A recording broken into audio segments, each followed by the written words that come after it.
Hello guys, so I'm trying to download the macOS Big Sur right now, but I have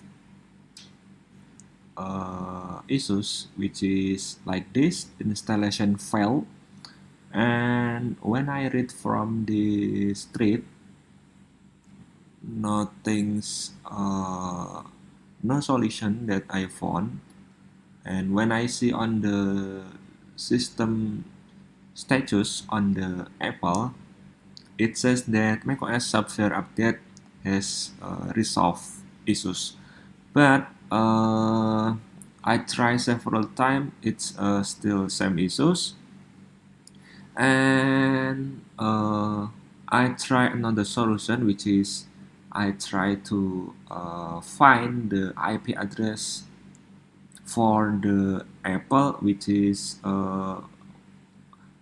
apps.apple.com, and I found this, and then I try to ping the IP address from my terminal, and after that I try several times to test my speed, which is it's kind of like to speed up my internet connection. So yeah, that's what I do. I hope this can fix the problem when I try to download the macOS Big Sur. So that's what I try. I hope this can help us. So yeah, I just waiting until this done.